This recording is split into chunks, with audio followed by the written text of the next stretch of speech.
Dumas बीच पे रात को अगर तुम्हें कोई नाम से बुलाए तो मुड़कर मत देखना, क्योंकि जिस लड़के की मैं कहानी सुनाने वाली हूँ उसने सिर्फ आवाज नहीं सुनी थी, उसने उसे देखा भी था। ये स्टोरी मुझे मेल के थ्रू मिली थी एंड ऑनेस्टली पहले मैंने बिलीव ही नहीं करा था, लेकिन जब मैंने डिटेल्स पढ़ी तो एक चीज कॉमन थी जो डुमास बीच के हर केस पे मिलती है, वो तुम्हें नाम से बुलाते हैं। रोहन सूरत का रहने वाला था और डुमास बीच उसके घर से ज्यादा दूर नहीं था। बचपन से उसने उस जगह की काफी सारी स्टोरी सुनी थी, जैसे कि रात को मत जाना, वहाँ पे आपको नाम से बुलाया जाता है, लेकिन उसने इन सब चीजों को कभी सीरियसली नहीं लिया। फिर एक दिन वो अपने 2 दोस्तों के साथ बैठा था, सारिका और अजय, जो कि दिल्ली से आए थे। उनको सूरत घूमना था तो उनके रैंडम्स प्लान बन रहे थे कि इस जगह हम कहाँ कहाँ जा सकते हैं, मूवीज, डिनर या फिर कहीं घूमने जाने के लिए। तभी अजय ने कैजुअली बोल दिया कि भाई डुमास बीच चलते हैं सनसेट देखने। रूम में 2 मिनट के लिए साइलेंस हो गया और सारिका बोलती, तू पागल है क्या, तुझे नहीं पता वो हॉन्टेड जगह है। रोहन इस चीज को देख सुनकर हंसने लगा और कहता, भाई ये सब मिथ है, दिन में जाएंगे, शाम को सनसेट देखेंगे, फिर वापस आ जाएंगे। फिर सारिका को काफी कन्विंस करने के बाद फाइनली प्लान बना। प्लान फाइनल हुआ। सारिका ने बोला सिर्फ सनसेट तक रुकेंगे, रात होने से पहले पहले वापस आ जाएंगे। अगली शाम वो तीनों डुमास बीच पहुंच गए। पहली नजर में तो सब कुछ नॉर्मल लग रहा था। वहाँ पे काफी लोग थे, फैमिलीज, बच्चे रेत में खेल रहे थे, कुछ लोग पानी के पास फोटोज ले रहे थे, हॉकर्स चाट और कॉर्न बेच रहे थे। एवरीथिंग वाज नॉर्मल, जैसे एक बीच पे होता है। लेकिन रोहन ने एक चीज तुरंत नोटिस की, रेत का कलर। वो नॉर्मल ब्राउन या गोल्डन नहीं था, रेत का कलर बिल्कुल ब्लैक था। और सिर्फ कलर ही नहीं, जब वो उस पे चला तो उसके पैर और अंदर धंस गए, जैसे नीचे मिट्टी सॉलिड नहीं कुछ और हो। उसने अपने दोस्तों से बोला, भाई ये रेत इतनी सॉफ्ट क्यों है? उसका दोस्त हंस के बोलता है कि हर एक बीच की अपनी अपनी स्पेशलिटी होती है। टाइम धीरे धीरे पास होने लगा, सूरज धीरे धीरे नीचे ढल रहा था, स्काई ऑरेंज से रेड हो रहा था, सब कुछ काफी ब्यूटीफुल लग रहा था। लेकिन शाम होते होते हवा का फील चेंज होने लगा। पहले ठंडी और लाइट थी और अब हैवी लग रही थी, जैसे हवा चल नहीं रही, रुक रही। और फिर रोहन ने एक और चीज नोटिस करी, लोग कम होते जा रहे थे। पहले तो उसने इग्नोर करा, फिर 5 मिनट बाद देखा हॉकर्स अपना सामान पैक कर रहे थे, फैमिलीज जल्दी जल्दी निकल रहे थे, बच्चे जो खेल रहे थे वो भी गायब हो गए। फिर उसने अपने दोस्तों से बोला, भाई तूने नोटिस करा सब लोग एक साथ ही गायब हो रहे हैं? उन्होंने बोला, सनसेट अब बस ओवर ही होने वाला है शायद इसलिए। लेकिन 10 मिनट के अंदर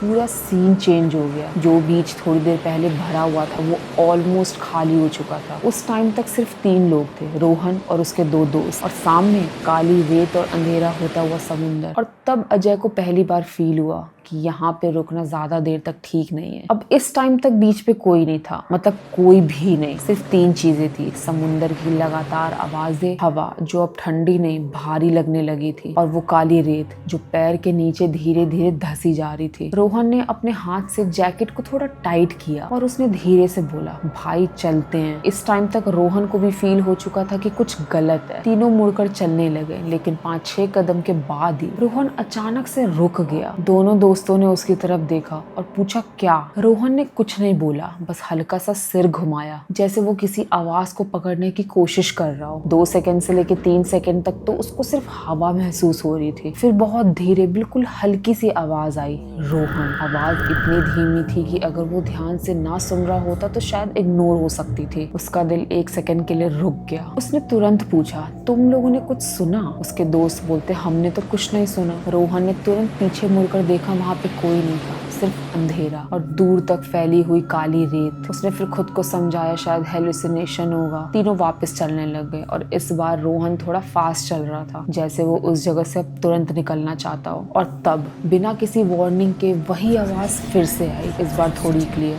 थोड़ी करीब से। रोहन। इस बार उसने चलना बंद कर दिया, उसकी सांसें धीरे से तेज हो गई, गले में सूखापन, और फिर धीरे से उसने अपना सिर साइड में घुमाया। आवाज उसके बिल्कुल पास से आई थी, जैसे उसके कान के पास कोई खड़ा हो, लेकिन वहाँ पे कोई नहीं था। इस बार उसके दोनों दोस्त काफी सीरियस हो गए कि भाई तुझे हुआ क्या है? रोहन ने धीरे से बोला, किसी ने मेरा नाम लिया। लेकिन इस बार हवा का डायरेक्शन चेंज हो गया, पहले समुंदर की तरफ से आ रही थी और अब पीछे से आ रही है। और उस हवा के साथ एक अजीब सी स्मेल आई, जलती हुई लकड़ी की। और उस वक्त तुरंत रोहन के दिमाग में एक फ्लैश आया, शमशान। उसने बिना कुछ बोले तेज चलना शुरू कर दिया। काफी तेज। रोहन तेज चल रहा था, लेकिन अब उसके दिमाग में सिर्फ एक ही चीज चल रही थी, ये स्मेल शमशान जैसी क्यों आ रही है। वो स्मेल नॉर्मल नहीं थी, कोई जलती लकड़ी की भी नहीं, उसमें कुछ और भी मिला हुआ था, कुछ ऐसा जो सीधा स्टमक को डिस्कम्फर्ट दे, जैसे जलते हुए फ्लैश की हल्की सी बू। रोहन फिर से अचानक से रुक गया और फिर उसके दोस्तों ने पूछा कि अब क्या हुआ। रोहन ने आंसर नहीं दिया, बस धीरे से बोला, तुम लोग को स्मेल नहीं आ रही। अजय सारिका एक दूसरे की शक्ल देखते हुए बोलते कि कौन सी स्मेल। सिर्फ रोहन को आ रही थी और अब उसका दिल काफी ज्यादा फास्ट धड़क रहा था, पैनिक वाला। और तब उसने डिसाइड किया कि इस बार वो मुड़कर देखेगा। धीरे से, बहुत धीरे उसने अपना सिर राइट साइड में घुमाया। पहले कुछ नहीं दिखा और फिर उसने कुछ मूवमेंट्स नोटिस की। दूर रेत के ऊपर कुछ खड़ा था। पहले वो क्लियर नहीं थी, सिर्फ एक शेप। और फिर रोहन ने अपनी आंखें थोड़ी और फोकस करी और फिर वो क्लियर हुआ। वहां पे खड़ी थी एक औरत, सफेद कपड़े बिल्कुल गीले और नीचे से रेत चिपकी हुई। उसके बाल सीधे नीचे लटक रहे थे, गीले चिपके हुए। वो सीधे रोहन की तरफ देख रही थी, लेकिन सबसे अजीब बात, वो ब्लिंक नहीं कर रही थी। उसकी आंखें सेम पोजीशन पे थी। रोहन का गला उस टाइम तक सूख गया था। उसने धीरे से नीचे देखा, उसके पैर रेत में आधे डूबे हुए थे, जैसे वो खड़ी नहीं हो, जैसे वहां से वो निकली हो। और तब रोहन ने एक और चीज नोटिस की, उसके पैर के आसपास की रेत बाकी जगह से काली है, जैसे वहां कुछ जलाया गया हो। हवा फिर से तेज हुई और उस हवा के साथ स्मेल और ज्यादा तेज हो गई। रोहन का दिमाग ब्लैंक होने लगा। उसने तुरंत अपने दोस्तों को बुलाया। उसने बोला, भाई उधर देख। जब उसके दोस्तों ने उस डायरेक्शन में देखा तो उनको कुछ नहीं दिख रहा था। रोहन ने फिर देखा, वो औरत वहां अब भी खड़ी थी, बिल्कुल सेम पोजीशन में। और इस बार उसके होठ भी धीरे धीरे हिल रहे थे। उसके होठ से आवाज नहीं आ रही थी, लेकिन रोहन को फिर भी फील हो रहा था कि वो उसका नाम पुकार रही है। रोहन अचानक से पीछे हटा। उसकी सांसें काफी ज्यादा तेज चल रही थी और जैसे ही उसने एक सेकंड के लिए पलक झपकाई, वो औरत अचानक से गायब हो गई। ना कोई मूवमेंट, ना कोई आवाज, सिर्फ हवा और वो काली रेत। उसके बाद उसने बिना कुछ बोले सीधा चलना शुरू कर दिया, इस बार और भी तेज। उसने अपने दोस्तों को बोला, जल्दी चलो यहाँ से। तीनों एक डायरेक्शन में चलने लगे, जो उन्हें लगा एग्जिट की तरफ है। पहले 10-15 कदम तो सब कुछ नॉर्मल लग रहा था, फिर एक चीज रोहन को फील हुई। वो चल तो रहे थे पर सीन चेंज नहीं हो रहा था। उसने पीछे मुड़कर देखा कि जहाँ वो खड़े थे वो जगह अब उतनी ही दूर लग रही थी, जैसे डिस्टेंस कम ही नहीं हो रहा। रोहन कहता, भाई रुक एक सेकेंड। तीनों रुक गए। रोहन ने सामने देखा, फिर पीछे, फिर साइड, हर डायरेक्शन सेम लग रही थी। ना कोई लाइट, ना कोई बोर्ड, ना कोई इंसान, सिर्फ काली रेत और अंधेरा। सारिका के फोन में भी इमरजेंसी कॉल्स शो हो रहे थे। हवा अब और ज्यादा तेज हो चुकी थी, कपड़े हिल रहे थे, रेत उड़ रही थी और समुंदर की आवाज और भी ज्यादा गहरी हो गई। और तब बिना किसी वार्निंग के रोहन के बिल्कुल पीछे से एक आवाज आई, रोहन रुक जाओ। इस बार आवाज सॉफ्ट नहीं थी। रोहन की बॉडी पूरी फ्रीज हो गई और इस बार उसके दोनों दोस्तों ने भी ये आवाज सुनी थी। तीनों एक साथ जम गए। तीनों ने पीछे मुड़कर नहीं देखा। उस टाइम तीनों में से किसी ने कुछ नहीं बोला, सिर्फ उनकी सांसों की आवाज आ रही थी। रोहन के हाथ हल्के से कांप रहे थे और उसने धीरे से बोला, तुम लोगों ने भी सुना ना? और दोनों दोस्तों ने सिर्फ हाँ में सिर हिलाया। और उस मोमेंट में सबको सब कुछ समझ आ गया कि ये सिर्फ रोहन के साथ नहीं हो रहा। कुछ सेकंड तक तीनों वहीं खड़े रहे, कोई मूवमेंट नहीं। उन्हें लग रहा था कि अगर वो हिल जाए तो कुछ हो जाएगा। फिर रोहन ने धीरे से नीचे देखा और उसका दिल एक सेकंड के लिए रुक गया। उसके पास रेत पर एक फ्रेश फुटप्रिंट बना, बिल्कुल नया, जैसे अभी किसी ने पैर रखा हो, लेकिन उनके आसपास कोई नहीं था। फिर दूसरा फुटप्रिंट, फिर तीसरा। धीरे धीरे एक लाइन बनने लगी, जैसे उनके पीछे कोई चल रहा हो। रोहन की आंखें खुली की खुली रह गई और वो अपने दोस्तों को बोलता है कि नीचे देखो। तीनों ने एक साथ देखा, फुटप्रिंट्स उन्हीं की तरफ आ रहे थे, जैसे कोई इनविजिबल चीज उनके सीधे पास आ रही हो। रोहन एक स्टेप पीछे हटा और उसी मोमेंट में फुटप्रिंट भी एक और स्टेप आगे बढ़ा। मैच करते हुए अब डिस्टेंस सिर्फ 4-5 फुट का ही था। हवा और तेज चलने लगी, रेत उड़कर सीधे चेहरे पर आ रही थी। और तब रोहन को फील हुआ कि उसके पीछे कोई खड़ा है, कोई टच नहीं बट एक प्रेजेंस। उसने हिम्मत नहीं करी कि मुड़कर देख पाए और फिर उसके कान के बिल्कुल पास एक सांस की आवाज आई। रोहन ने अपनी आंखें बंद कर ली और उसके दोनों दोस्त ऑलमोस्ट रो रहे थे। वो दोनों दोस्त रो रो के बोल रहे थे कि बाहर निकलते हैं, लेकिन प्रॉब्लम ये थी कि एग्जिट मिल ही नहीं रहा था। रोहन ने आंखें बंद कर रखी थी, सांसें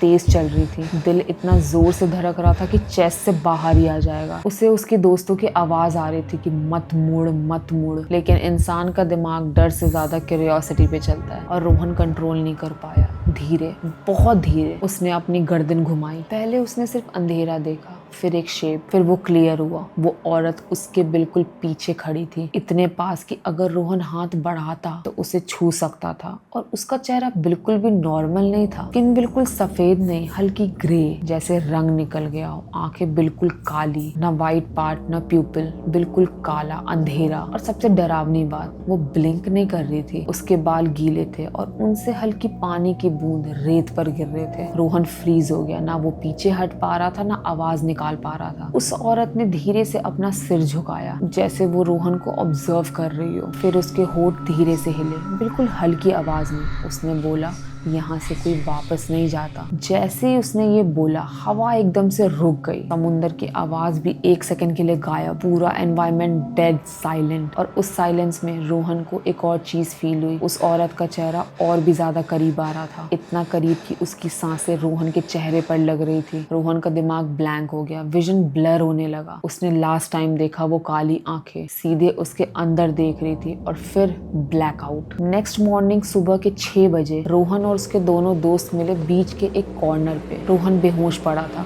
कपड़े गीले, रेत चिपकी हुई, हाथ बिल्कुल ठंडे। उसके दोनों दोस्त भी शॉक में थे लेकिन होश में। उन्होंने किसी तरह हेल्प बुलाई और रोहन को हॉस्पिटल ले गए। डॉक्टर ने बोला बॉडी में कोई इंजरी नहीं है लेकिन शॉक में है। 2 दिन तक रोहन ने आंखें खोली ही नहीं और तीसरे दिन जब उसने अपनी आंखें खोली वो काफी ज्यादा ब्लैंक था, ना ज्यादा रिएक्ट कर रहा था ना वो किसी को पहचान पा रहा था। डॉक्टर्स ने उसे सिंपल सवाल पूछा था कि वहां पे क्या हुआ था। रोहन चुप रहा कुछ सेकंड्स के लिए और फिर धीरे से उसने एक लाइन बोली, उसने मुझे नाम से बुलाया था। रूम में बिल्कुल साइलेंस छा गया और उसके बाद रोहन ने इसके बारे में किसी से कोई बात नहीं की। लेकिन एक चीज आज भी सेम है, जब भी वो सोता है कभी कभी अचानक उठ जाता है और बिना किसी रीजन के बोलता है, रुक जा। अगर तुम वहां होते और अगर तुम्हें कोई नाम से बुलाता तो क्या तुम मुड़कर देखते या भाग जाते? कमेंट में जरूर बताना। और अगर आपको ऐसी रियल हॉन्टेड सीरीज पसंद है तो चैनल को सब्सक्राइब जरूर करना। ये वीडियो मेरी इंडियन हॉन्टेड सीरीज का हिस्सा है जहां मैं हर बार एक रियल जगह की एक रियल डिस्टर्बिंग स्टोरीज लाती हूँ। तो अगर आप नहीं मिस करना चाहते नेक्स्ट केस तो बेल आइकन ऑन कर लो। और अगर आपके पास भी कोई रियल पैरानॉर्मल एक्सपीरियंस है तो मुझे मेल करें। मेरी मेल आईडी आपको डिस्क्रिप्शन में मिल जाएगी। हो सकता है अगली कहानी आपकी हो।